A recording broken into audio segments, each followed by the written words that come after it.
তো রেডি, মানে রিহার্সালও আমরা করে ফেলেছি, শুধু ওদেরকে তৈরি করতে হবে, আর কিছুই না। রায়বাড়িতে পরিবেশিত হবে আজকের আসল আকর্ষণ। ঝুমকি জানালা দিয়ে উকি মেরে দেখতে যায়, তখনই অভির নজরে পড়ে যায় ঝুমকি। তারপর অভি ছুটির ওপর জোর করে অভিনয় করে আর বলে, তুমি তো জানো তোমাকে ছাড়া আমি থাকতে পারি না।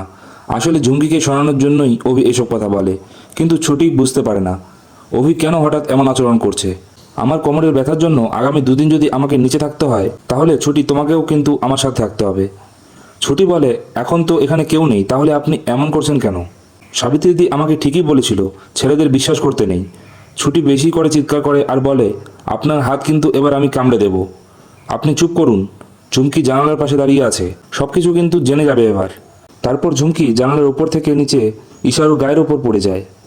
ঈশা রেগে যায় আর বলে, এটা কি করলে তুমি? কেউ এভাবে জানালা ধরে দাপাদাপি করে নাকি? অভি আর ছুটি জানালা দিয়ে দেখতে যায় ঝুমকিকে। ঝুমকি বলে, ও ঈশাদি, আমি হয়তো আর দাঁড়াতে পারবো না, পায়ে খুব ব্যথা করছে। পরবর্তী পর্বটি দেখতে চাইলে চ্যানেলটিকে অবশ্যই লাইক এবং সাবস্ক্রাইব করুন।